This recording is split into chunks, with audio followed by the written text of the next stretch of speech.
Thank you, Jasmine and Keisha-Khan Perry. When, as chairs, we got a little note from Ariella saying that we can make a comment and see if there are associations between the papers or just go straight to questions. I said straight to questions because I couldn't imagine that I would necessarily be able to find a connection between two completely differently titled papers, occupation, choreography. But I find that I see a strong connection. The centering of the body and the body as a site of resistance. The idea that that what we think of as squatting, illegally occupying a building, which is seen as a kind of subterfuge, can become a conscious act of resistance, I think is very powerful in your paper, and Keisha-Khan. And Jasmine, just the thought of choreography as well as a conscious act of resistance is also, I think, very important. And there is the unchoreographed use of the body as well as the choreographed use of the body. And that really came out in the videos you showed, Keisha-Khan, with Preta Ferreira. I don't speak Portuguese, but I didn't need to be able to speak Portuguese to see the message her body was trying to give. And at the end, that long piece you showed, where the body is used in a conscious act of choreography, was also very powerful because there was no need for words. And I think it really showed a strong connection between the two papers. It also brings to mind the protests that started in Chile, Rapists in Your Path, which has gone viral in a very concrete way. I know I'm using contradictory terms, and which there is supposed to be one being held in Boston, where women protest the patriarchy and its support for violence against women, particularly rape and feminicide, by having short choreographed pieces that actually uses the body as a physical representation of the violence that women experience from the act of state violence and rape, and to make a very powerful message. So I just wanted to say that I was really struck by the relationship and the centering of the body in both your papers. So I'll open the floor for questions and comments.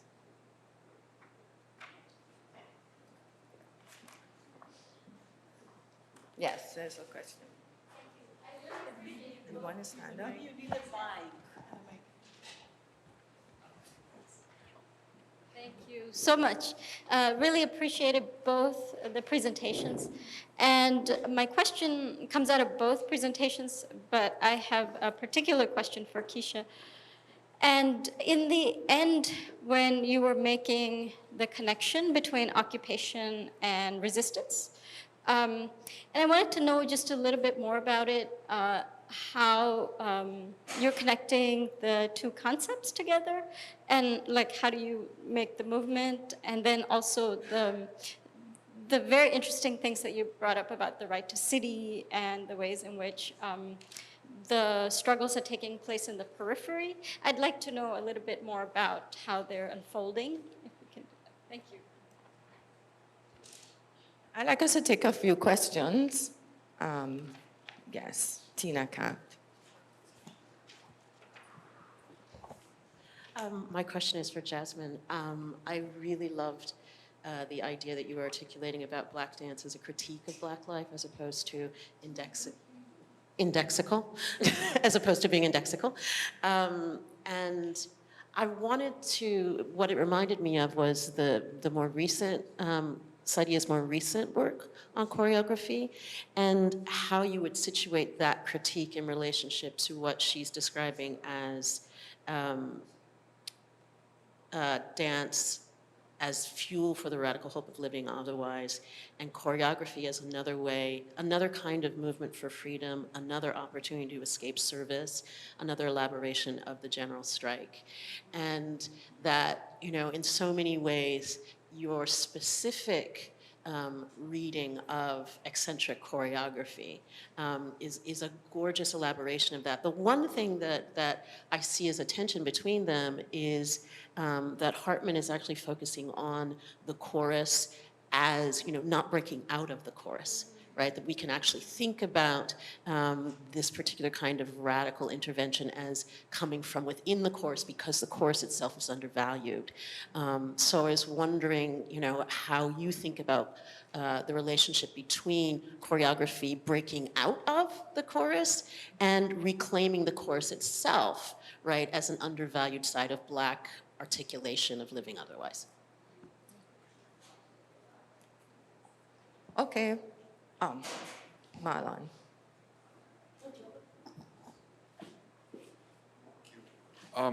Yeah, I had a question maybe for both presenters, and thank you so much for such beautiful presentations. I was thinking about Keisha-Khan's Perry, the moment where you said the activists think of occupying as both denouncing the state and also fulfilling a housing need, and I'm struck by the sort of intentionality of the action that is beyond survival, but it's a political practice. And I'm thinking with Jasmine about intentionality and the idea that this choreographic, the choreography of eccentric dance is political because there's an intention of refusing expectations, and it is a kind of critique, but it is also not only in relationship to that, right? Is what you're saying, we cannot read Black dance as only in relationship to racism.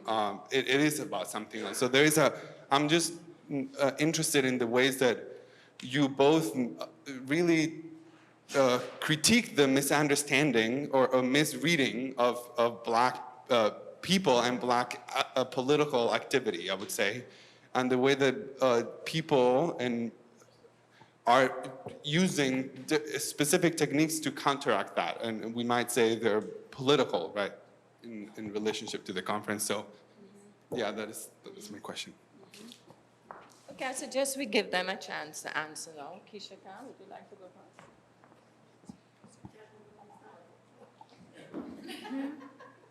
You want me to go? Sure. Okay. Well, I'm writing furiously my thoughts, and forgive me if it's not as coherent as I want it to be. But I think that. Okay, I'm using the mic. Can everyone hear me using the mic? Okay.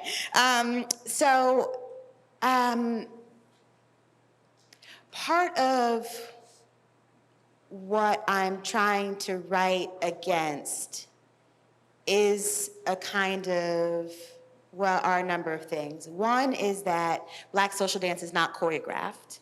That because it comes from the people, it's kind of evacuated of choreographic copyright. And that becomes a way that I think we don't have to practice rigorous citationality when it comes to Black movement practices. And I think that that's a real problem, right? It coming from community is not to say that there is no choreographer. And I think this might get to part of your question, Tina, which I'm really grateful for, about the relationship between the chorus and the breaking out, because they actually depend on one another. Right? That you need the cast in order to kind of have that moment of solo, right? And once one hops into the circle, I'm thinking of de France, who is thinking through Frantz Fanon, who talks about the circle, that the Black social dance circle is one that permits and protects.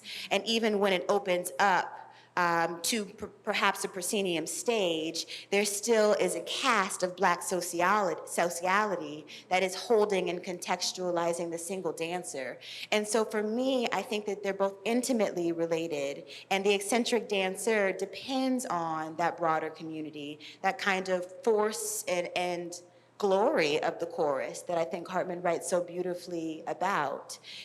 It's interesting, and unfortunate that then when that eccentric dancer breaks out, in part because it is presumably about the single choreographer, that sometimes that chorus then gets evacuated, right? So I think that there's just a certain kind of, I don't think it's a tension, I think it's an intimacy, a familiarity even between the Black social dance circle, which is also the chorus, but just in the line, right? Line dances are also some version of a circle, and the person who steps out. And I also wanted to name the kind of economic imperatives that are inside of Black choreographic innovations that, you know, oftentimes it's like, this is just what Black people know how to do, right? Or they're so joyful that these are the kinds of ways that they move their bodies, or they're so sad, so they have to move in these joyful ways, right? It's about transcendence.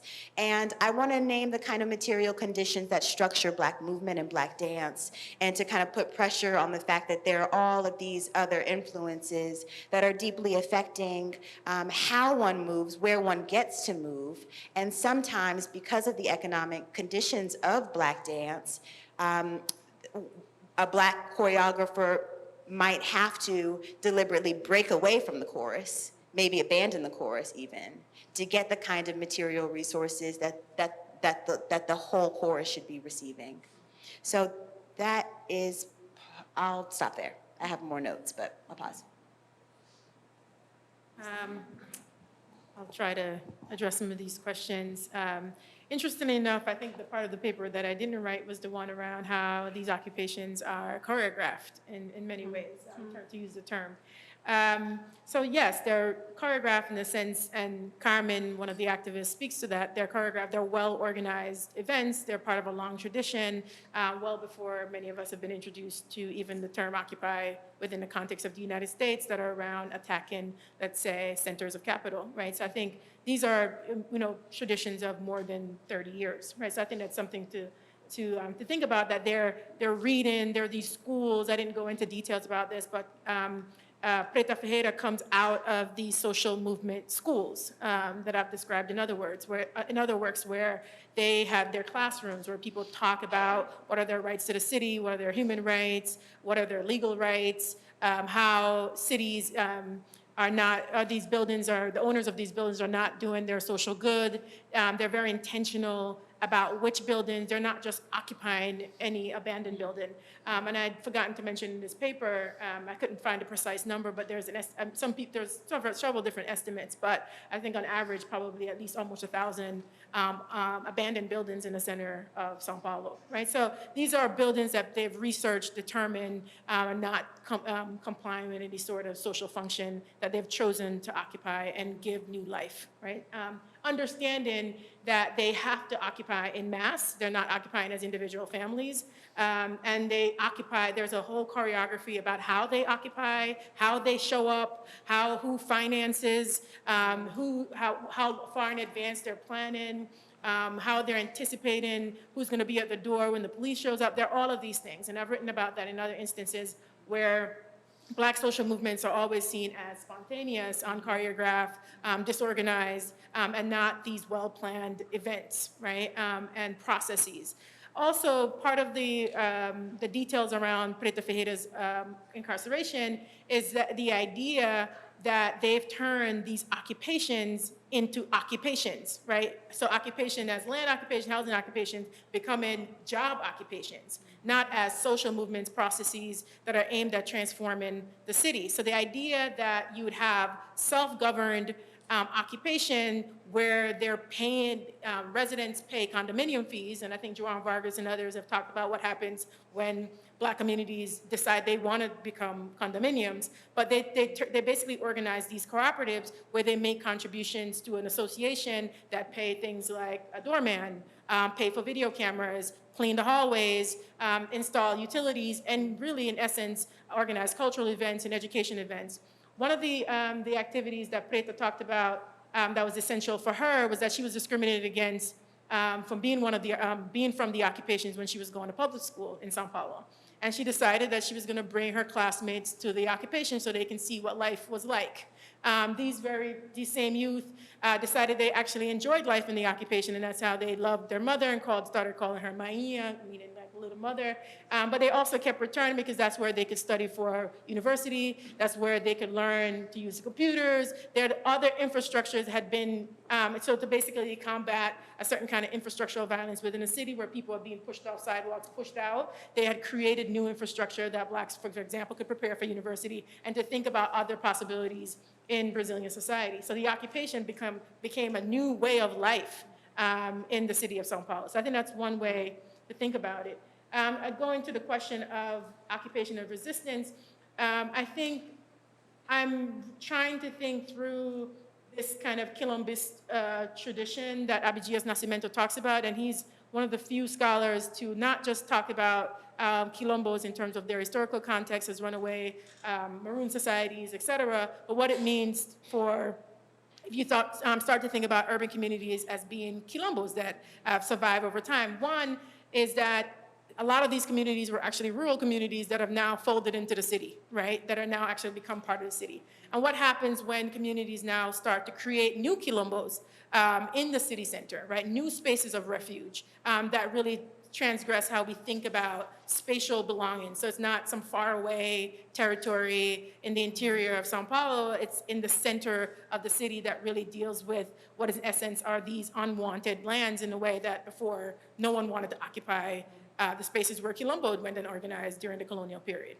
right? So I think that's something to think about. But also I think more importantly, this idea that denouncing the state is intentional, but also redefining what it means for blacks en masse to belong to the city, to not be pushed out, because these cities are really a reflection of the Brazilian nation and how they imagine themselves as being white, modern, et cetera, that they're creating spatial, racial margins that understand black people as elsewhere, they come to work, produce capital, and then go back to their spaces of origin, not that they would occupy these spaces, right? And I think it's important in reflecting on the video, and I always feel terrible about not including any sort of subtitles, but you know, it is what it is that even Black and Indigenous activists are rethinking about what it means to occupy the land together, because when you start to think about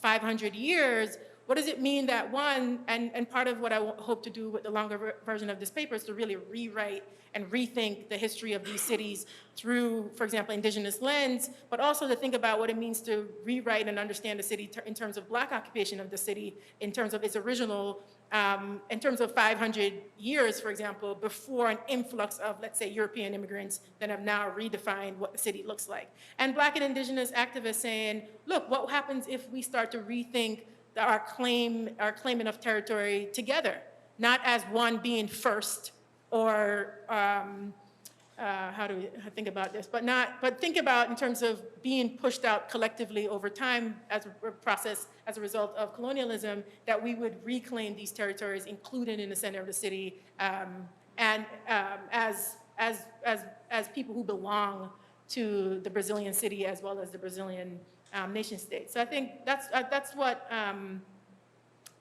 I'll just stop there. And but I also just wanted to mention one quick thing.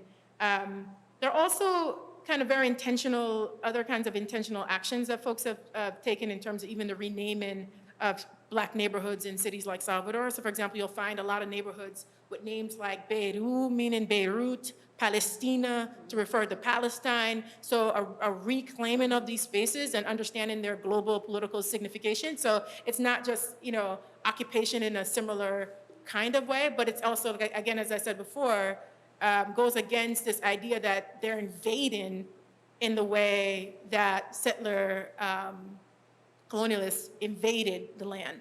They're occupying in differently. Do I need a microphone?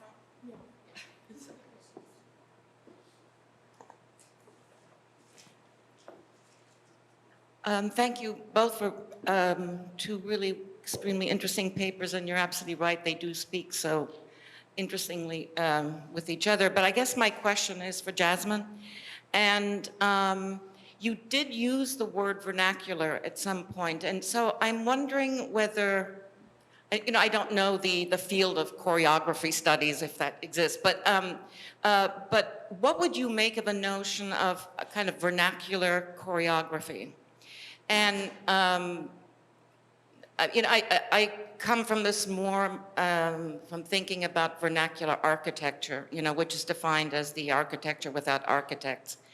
And so I'm wondering whether one could think in similar modes about that in relation to choreography, and if so, any thoughts about that? Thank you really for wonderful papers. I have so much to ask, but I'll try to limit. Yeah. So I have so much to ask, but I'll try to limit myself to one or two questions to both. Sorry, still. Okay, thank you. Hello, do you hear me? Yeah, okay, thank you. So I'll try to limit myself to just one or two thoughts, and maybe building up, Keisha-Khan, on your last remark about Palestine. When I listen to both of you, you add these very similar, never catch me and on the run. Two similar assumptions, aspirations, movement, etc. And the context of settler colonialism, I think, in both cases, even though the context that you draw on is the context of the afterlife of slavery, but the afterlife of slavery, as we know and see, is in the context of settler colonialism. And I'm thinking about the choreographed movement in Palestine as part of the Great March of Return. It seems like a completely opposite movement when they are going every day, but mainly every Friday, to the border with the state of Israel that occupies Palestine. And they are going there and they are saying, we are staying here, we are not moving, we are not on the run, and you can catch us. This is the challenge. And on the one hand, we can think about it as an opposite movement, but I think that it is maybe not completely opposite. Maybe, and I would like to hear you about this, maybe in both the idioms that you use, the never catch me and on the run, it precedes with, we are there, we are staying here, we stay put.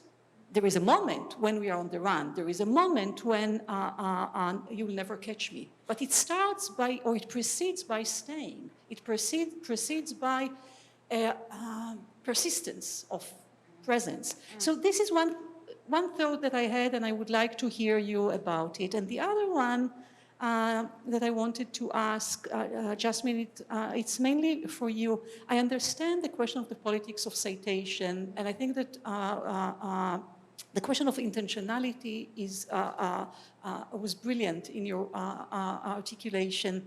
I have a question about if we think about not only the condition, the actual conditions, where we have to protect what is produced under the politics of citation. If we think about it outside of the conditions of racial capitalism, or outside of the condition of imperialism, how can this relationship that came up in your conversation with Tina between the chorus and the individual, maybe there we have a different, potentialized, different understanding of intentionality that is irreducible to innovation, irreducible to new.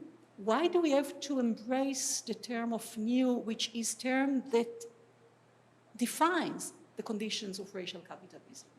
So how can your articulation of intentionality can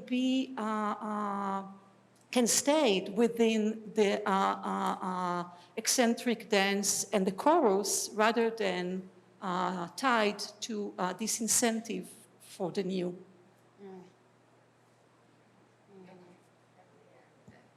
Thank you. I really want to thank both of you. It's such a gift to get to learn from friends and teachers in general, and then to learn from both of you in a kind of formal and scholarly way, when I've learned so much from each of you in other kinds of spaces, is really a gift. I wanted to ask Jasmine, I wanted to ask you a question about your use of Du Bois. So one thing that really struck me when you turned to Du Bois is that, of course, Du Bois is talking about the passing of his son. And in the video that you showed, it seemed to me that the video was breaking a little bit with tradition in terms of the politics and sites of mourning in Blackness in the present. Namely that the video is thinking through the death of, the literal material death of the boy and the girl.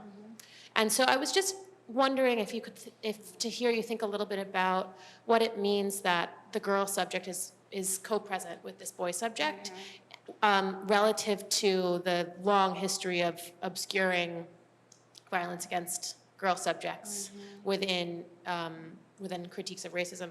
And in particular, I think, I wonder about that, particularly with respect to more recent Black feminist encounters with the crisis of raising Black boys, right? So like Nicole Fleetwood's work or Aliyyah Abdur-Rahman's beautiful, shaking essay about the kind of crisis of masculinity in Blackness. And so there's this kind of central impulse, even within, and perhaps especially carefully dealt with within feminist critique. And yet this video shows us this girl. And so I just wondered, I wanted to just hear you reflect on that a little bit. I was going to ask if both of you would think a little bit about what seemed to be a common idea that appeared, which is the political work of utility, because it seemed to me that you were both playing with utility and its excess in really complicated, nuanced ways, not just thinking about the pleasures of the excess of utility, but kind of re-signifying what is useful and how things can be made or unmade useful.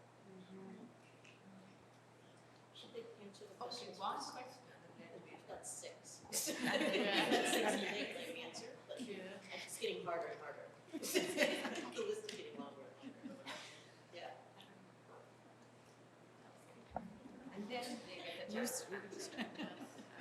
I'll be brief. Thank you, both of you. I just want to pose this to either or both in your responses, because I know we have a lot on the table. I'm wondering about the politics of spectatorship. Sorry, hi, can everyone hear me? Yes? Hello. I'm wondering about the politics of spectatorship in thinking with occupation. What came up for me in watching, especially all of the media that you put on the table for us to view, was my sense of occupation also being some political tactic that requires opacity and protection from surveillance. So I'm wondering about spectatorship in occupation as a political tactic.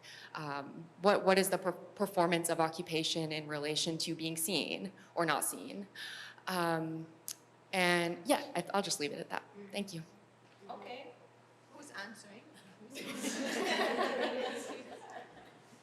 Wow. A lot of great comments and questions. I'll start with the last, moving to some of the previous questions. I do think that this politics of spectatorship is an important question, primarily because even in the practice, even tied to the earlier question around this persistent presence, is that anytime you'll see these occupations, you'll also see signs hanging out of windows. So it also goes back to the kind of denouncing of the inequality, right? So part of it is to suggest that we're here because of a kind of a greater problem and issue. We're also part of political parties. We're, all of the, but mostly to not be kind of left unseen. People need to be seen en masse as occupying these public spaces. And this is important and I have another essay it's a comparative essay between Brazil, Jamaica, and the United States, where I talk about, all of the things that Black folks experience, such as being, policed on sidewalks for grilling, that a lot of the, being pushed off, and even just I always ask students to think about, and even Black activists in Brazil, I've asked them to do a simple test of who moves off the sidewalk when two people are coming down the sidewalk, and it's normally the Black person who moves off the sidewalk without apartheid law that says you have to move out of the way, right? So I think there's always these struggles over the use and belonging to public space, and a lot of these occupations are really about being seen as well. So they choose buildings strategically. They kind of announce their presence. There are oftentimes, for example, media announcements, kind of, to tell the media that they've occupied this space. And also, I would say that even the freeing of Preta Ferreira was a result of a lot of activism and making visible that housing rights activists had been arrested, and that this visibility is precisely probably one of the reasons why she got so much attention. So I think that's something to think about. But I think this idea that occupying en masse, making visible that is part of a collective social movement within a long movement of political activism within a country is part of the protection as well. So you're not just, a small group, even our neighborhood association occupying a space, which I think is important. I think going to the question around the political work or kind of thinking about excess and the utility of excess, I think in most of even the recycling work done in Brazil is done by poor people, right? So even all of this conversation about environmental justice and kind of recycling and all of this talk is oftentimes obscures the fact of who's actually doing that work and what happens when a group of activists decide that we're gonna tackle what is in essence urban waste and these hundreds of unoccupied building wires. I mean, in terms of unoccupied space that have no social function, right? And what does it mean to kind of take control of these spaces? And it's part of a much longer, to cite. What I took from Kristen Smith, taken from Beatriz Nascimento, and even if you read Du Bois, as well as numerous scholars, even the recent, I'm blanking on the book on mass migration, the Pulitzer Prize-winning book, I can't believe I'm forgetting the name, but yeah, exactly, Warmth of Other Suns, where there's this preoccupation with kind of movement towards something else, and even Saidiya Hartman's most recent work, towards something else, some space of freedom, some possibility of kind of standing in the sun without being surveilled, because ultimately it's about protection from surveillance, but it's about the ability to go to a baile funk on a Sunday night and not be surveilled, or it's about Black people just really want to live without surveillance and policing, right? So I think that's part of what's scary even about these self-governed occupations, is that people are saying, look, we exist within the frame of the Brazilian state, but at the same time, we don't really necessarily want to exist in the state because it involves all of this surveillance and policing and the possibility of death. In essence, we want to be alive, we want to live.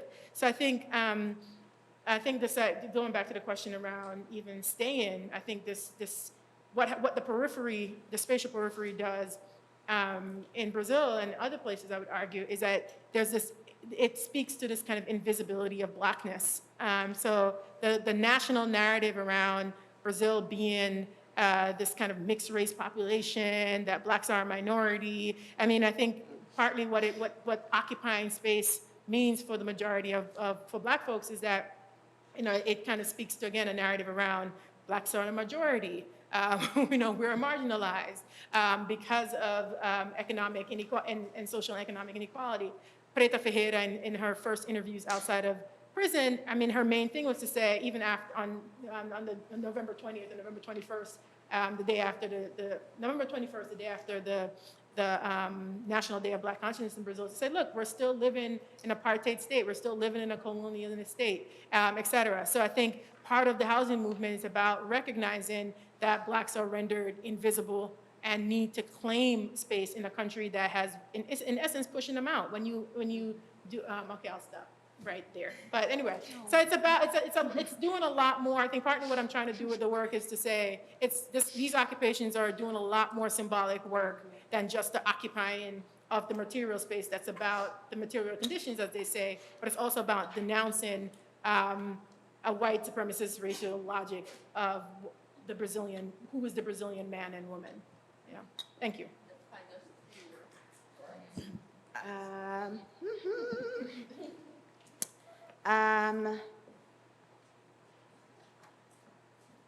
I'll say one of the reasons why I love this video is because of the Black girl, the presence of the Black girl. I chose to talk about Earl Snakehips Tucker today, but much of my thinking around eccentric dance is really rooted in Josephine Baker. And thinking about the ways that she performed her own version of kookiness that was in many ways rooted in stereotypes of Black children being always comedic, never dependable, right? Dancing, being scared of her own shadow, this kind of performance of adolescence irresponsibility that I think is really central to Baker's eccentric dance technique that this video, I think, inverts in many ways. Not only are both children mature in a particular kind of way, there's also the shared choreography, right? That I love that they're doing the same thing, and that there's something there about children being able to enact the kind of not only rigor of this form, but I think that there's something about like Black children being wise in this, which makes their precarity even more italicized in some ways. So the fact that she's there and present, I think, is huge. And I do believe in the kind of envisioning of the video, it was just going to be a boy. So I'm not sure what inspired that change, but I think it's powerful to have her there. Not only because I think that the company between them is really, really beautiful, how they're able to see each other, but the adults are kind of forever dashed, forever inside of their mourning, while the children are able to have this kind of freedom of movement. And it's really only at the end that the other children recognize the child ghosts. So there's something really powerful to me there about her and actually driving the car. And I have more to say about, so much more to say about that, but I will find you and give you a hug too. And I'm thinking about the vernacular dance. So I'll just say that it's usually evoked to make a distinction between dances that emerge from community versus dances that are designed for spectatorship, for audience to be on a proscenium stage, and that vernacular is often synonymous with social. It was interesting you said that vernacular architecture is architecture without the architect. And I think the beautiful thing about vernacular dance is that it understands everyone as being a dancer and takes seriously the kind of the beauty of Black bodies in motion, not needing to be trained or honed in a sense of like working in the studio in order to understand oneself as dancer, but that there's a certain kind of wealth of innovation and creativity that happens with just being with. And this might be toward a response about what this might mean beyond racial capital, outside of it. That there's a certain kind of that the choreographic inspiration comes through the company itself. And that is where a certain kind of critique is honed. One can jump inside the middle of the social circle and try out something new, test the body's limits, and then immediately be reincorporated into that circle. So to me, that is kind of the technology of Black vernacular dance. And then there's often, for sure, and Brenda Dixon Gottschalk and many other people write beautifully about this, but the kind of relationship between the vernacular and the concert, the ways that the concert often pulls from the vernacular without citation, and the ways that the kind of inspiration for what happens on a concert stage is very much influenced by what's happening in that social circle. And then to transition to Suzanne, I'm thinking just about your question about opacity, which I really, really appreciate.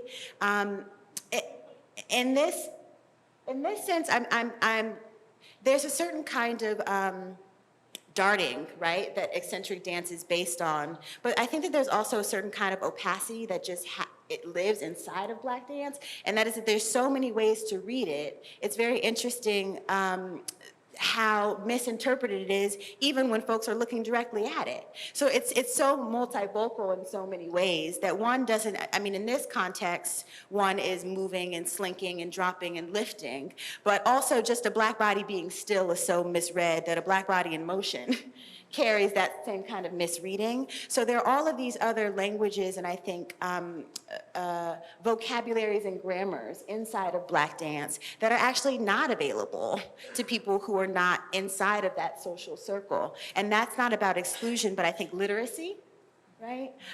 So I'll just say that sometimes opacity is a choice and a technique, but I think also there's an opacity inside of Black social dance itself that makes one needs to be trained in a particular kind of way, meaning of the community itself, to be able to understand the kind of gifts and successes of it.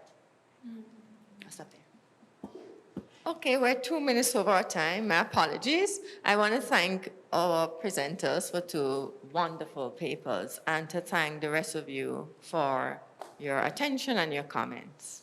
Thank you. Thank you.